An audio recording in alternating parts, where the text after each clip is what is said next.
Où sommes-nous? J'ai perdu ma direction. Ah, le Real Madrid, ils ont retourné la situation. Je crois que je suis dans un monde parallèle en fait. C'est pas possible. Salut à tous, on se retrouve pour le débrief du match entre le Real Madrid et le Bayern Munich. Victoire et qualification du Real Madrid en finale de Champions League. But qui a été inscrit par Davis à la 68e minute de jeu pour le Bayern Munich et un doublé pour Joselu à la 88e et à la 90e plus une minute de temps additionnel. Merci aux personnes qui étaient présentes avec moi en live pour suivre ce match. N'hésitez pas également à liker et à vous abonner si vous êtes nouveau. Alors on est parti pour les statistiques du match. 19 tirs pour le Real Madrid, 7 tirs cadrés, 8 tirs pour le Bayern Munich, 5 tirs cadrés.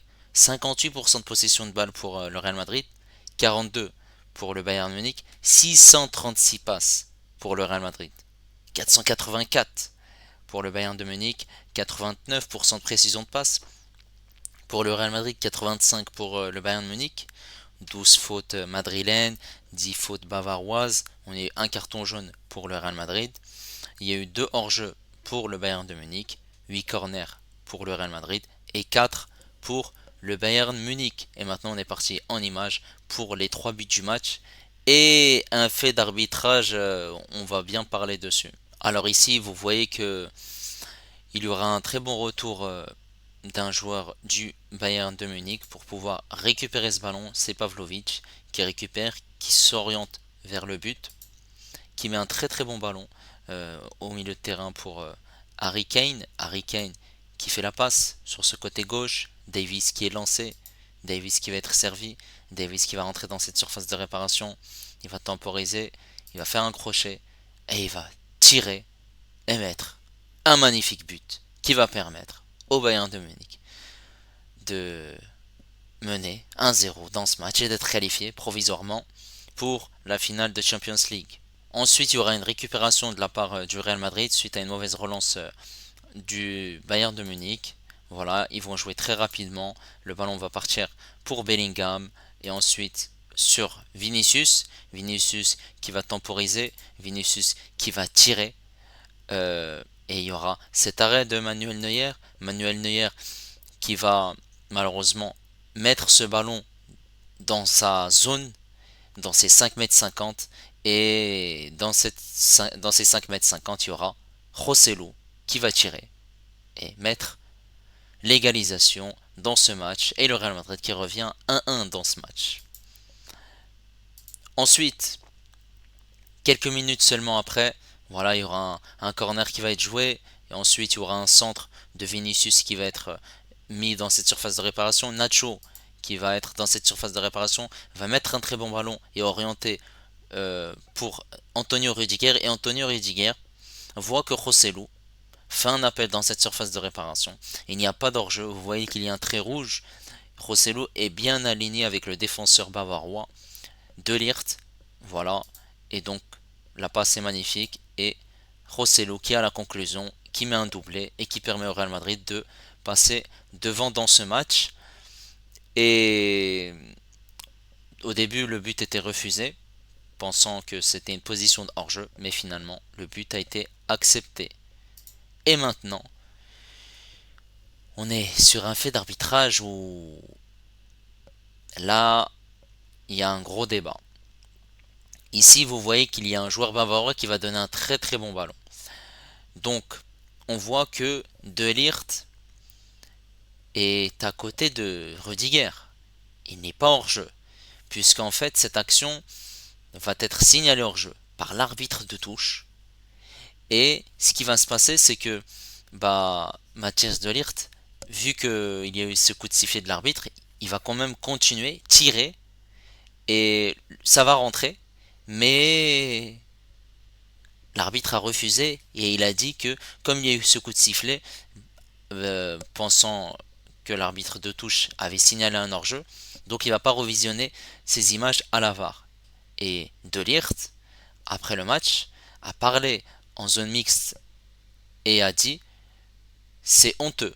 Le juge de touche m'a dit désolé d'avoir commis une erreur. Donc cette erreur-là, je pense que elle est fatale pour le Bayern Munich et l'arbitrage a tourné pour le Real Madrid puisque voilà, là on aurait pu avoir une séance de prolongation. Ce fait d'arbitrage de la part de Marcignac, et bah il va retenir beaucoup l'intention. Voilà, c'est une polémique et on va pas retenir la qualification du Real Madrid. Maintenant, il faut clairement m'expliquer cette équipe du Real Madrid. Est-ce qu'ils sont dans un monde réel ou est-ce qu'ils sont dans un monde parallèle? Puisque on s'est dit que c'était terminé pour eux et que le Bayern de Munich, voilà, il tenait la baraque et finalement, je sais pas si c'était Poudlard ou si c'était Harry Potter ou si c'était un sortilège ou un coup de magie, mais Rosselló qui était remplaçant, il est rentré, il a claqué un doublé. Alors, par rapport à la physionomie de ce match, première mi-temps, bah, le Real Madrid qui a dominé nettement les actions et même en termes de possession, ils ont énormément tiré face au but. Il y a eu des arrêts de la part de Manuel Neuer. Le Bayern qui a pêché dans le dernier geste. Voilà, il y a eu des contres, il y a eu des passes ratées, des mauvais contrôles dans la profondeur et beaucoup d'actions de la part du Real Madrid. Et voilà, il y a eu cette défense du Bayern Munich qui était bien solide. Voilà, il n'y avait pas Kim Min-jae comme la semaine dernière, c'était De Ligt aux côtés de Eric Dyer. Et en deuxième mi-temps, le Real Madrid a haussé son niveau de jeu. Voilà, ils se sont fait surprendre sur ce but de Davis. Des changements ont été opérés par le magicien Carlo Ancelotti. Voilà, il a fait sortir Chouameni avec l'entrée de Camavinga. Il a fait sortir Kroos avec Modric. Et ensuite, il a fait rentrer Joselu à la place de Valverde et Brahim Diaz à la place de Rodrigo. Et voilà, le Real Madrid, ils ont continué à insister et ils ont insisté et finalement, ils ont réussi à égaliser et ils ont fini même par marquer un autre but, un doublé par Joselu, ce numéro 9 qui était sur le banc et c'est lui qui claque un doublé. Et à chaque fois, on se dit que le Real Madrid c'est terminé pour eux. Comme au match aller, quand le Real Madrid avait joué contre Manchester City. Et en fin de match, ils sont revenus. À chaque fois, on pense que c'est terminé pour le Real Madrid. Et à chaque fois, ils reviennent.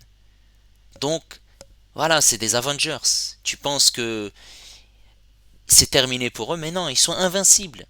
Ils sont invincibles. C'est... Voilà, c'est irréel. C'est irrationnel. On est dans un monde parallèle. On peut pas comprendre ce qui se passe. Alors, par rapport aux joueurs qui ont marqué ce match, alors on va commencer du côté du Bayern de Munich. Alors Neuer qui a fait un match, mais un match extraordinaire. Il est au sommet. Il avait eu une blessure et là il est revenu au top de sa forme. Il a un nouveau prime là maintenant. Il a fait beaucoup d'arrêts. Et heureusement d'ailleurs pour que le Bayern Munich reste dans ce match, puisqu'il y a eu énormément d'actions de la part du Real Madrid, que ce soit Vinicius, que ce soit Rodrigo, dans cette surface de réparation. Il a été très bon. Malgré cette faute voilà, qui a amené ce but de Joselu, malheureusement. Alors, Kimmich, Kimmich, première mi-temps, il était à l'aise. Il gagnait ses duels, il était intéressant dans les replis défensifs. Mais malheureusement, en deuxième mi-temps, il s'est fait bouffer. Il s'est fait chicoter. Voilà, les dribbles, les enchaînements, les percussions de Vinicius. Mais il lui a fait la salsa. Il dansait avec lui. Et Kimmich, au bout d'un moment, il était en manque de repères et il demandait du soutien pour qu'il puisse défendre sur Vinicius parce qu'il avait du mal. Clairement, il avait du mal. Il était dépassé par les événements. Alors, cette défense centrale de Ligt d'ailleurs, de Ligt, j'ai trouvé qu'il a fait un match solide quand même, costaud. Voilà, même si sur le deuxième but, il aurait pu faire mieux au niveau du marquage sur Joselu. Voilà, il y a ce but hors jeu qui ne devait pas être hors jeu pour De Ligt. fait d'arbitrage. Et d'ailleurs qui a été plutôt solide aussi dans le duel, dans l'impact, surtout en première mi-temps. Deuxième mi-temps également. Et voilà, mais ils ont fait un match quand même solide malgré ces deux buts encaissés. Mazraoui, j'ai trouvé que voilà, il a fait un match moyen. C'était pas un gros match.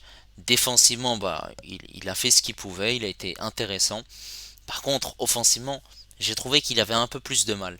Voilà, il montait, mais il laissait plutôt voilà, ses partenaires monter vers l'avant, puisque sinon, bah, il allait prendre la foudre derrière, tout simplement.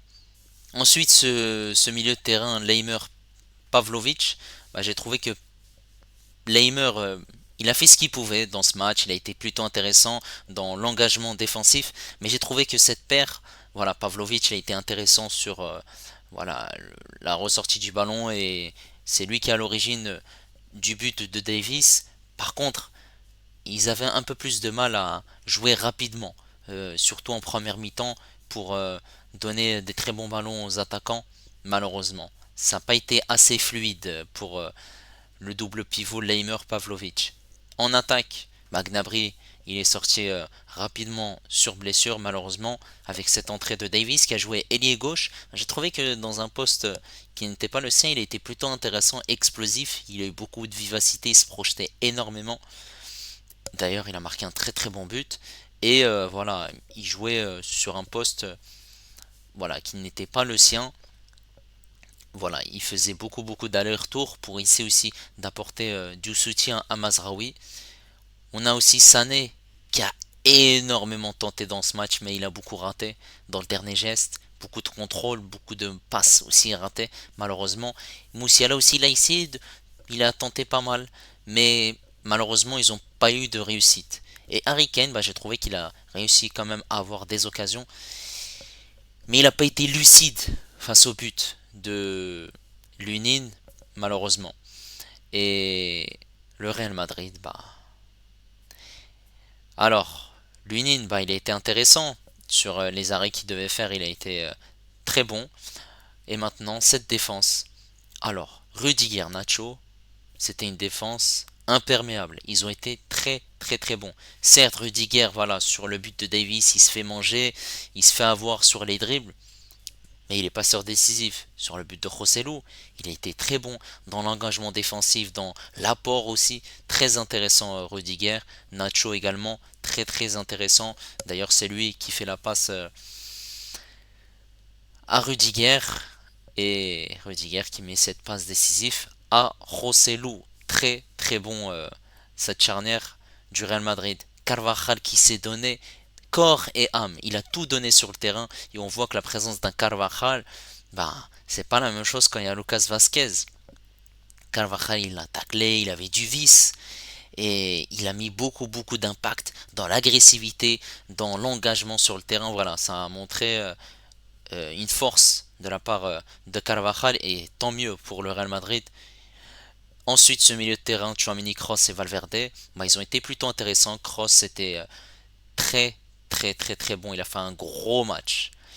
Lorsque le Real Madrid avait le ballon, il essayait de rejouer proprement, venir chercher les ballons très bas auprès de Rudiger et Nacho, venir donner les ballons à Tchouaméni, Valverde, se projeter. Il a été très intéressant avec la conservation du ballon, jouer rapidement, une touche de balle.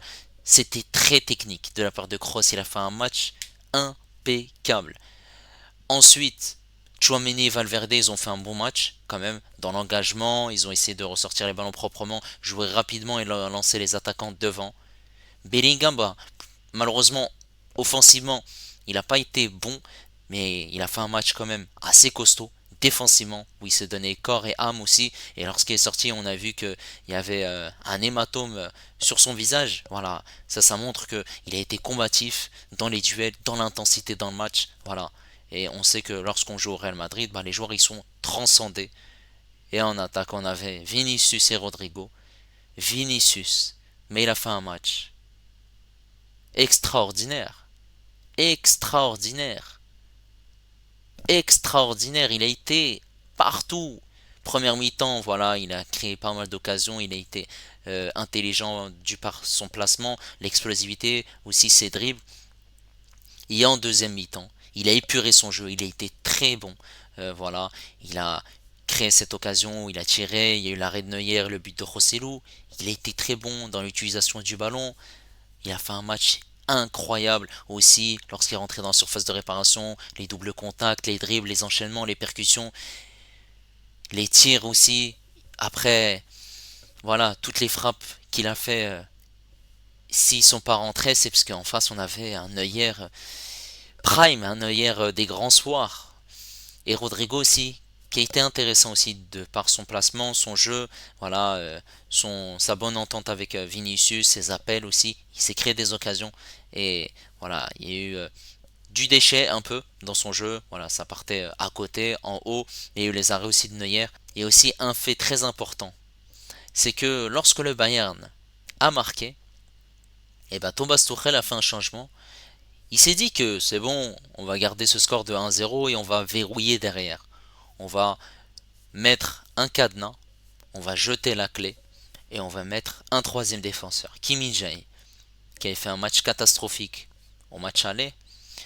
Du coup, le Bayern Munich qui a joué avec trois défenseurs dans les 20 dernières minutes, avec De Ligt d'ailleurs et Kim Min-jae. Mais malheureusement, ça n'a pas suffi. Et certes, il y a eu l'entrée aussi de Müller, de Choupo-Moting, mais ça n'a pas suffi. Puisque de l'autre côté, Ancelotti, petit coup de magie, en Joselu qui a rentré. Joselu, il l'a fait rentrer et il a marqué. C'est pas son coup d'essai Ancelotti, c'est voilà, c'est je juge au niveau du bon tempo quel va être le changement qui va être intéressant, qui peut changer le cours du match. Et ben Joselu il était frais. Joselu il est rentré, il s'est donné à fond. Et Joselu il a été très très intelligent. Et Joselu cette image et cette image eh ben, elle date de 2022 lorsque Joselu était joueur d'Alaves. Il s'était rendu à Paris pour supporter le Real Madrid en finale de Ligue des Champions. Lorsque le Real Madrid avait joué sa finale contre Liverpool. Et 2 ans plus tard, Joselu. C'est lui qui envoie le Real Madrid en demi-finale de Champions League. Magnifique entrée, incroyable. Pour vous dire que c'était un joueur banal il y a 2 ans. C'est un joueur qui est formé au Real Madrid. C'est un joueur qui marque de son empreinte dans ce match. Voilà, le Real Madrid n'est jamais abattu. N'hésitez pas à me dire ce que vous avez pensé du match. Vraiment, cette équipe, j'en peux plus. N'hésitez pas également à liker, à vous abonner si vous êtes nouveau. On aura donc une finale entre le Real Madrid et le Borussia Dortmund. Moi, je vous dis à la prochaine. Ciao les amis.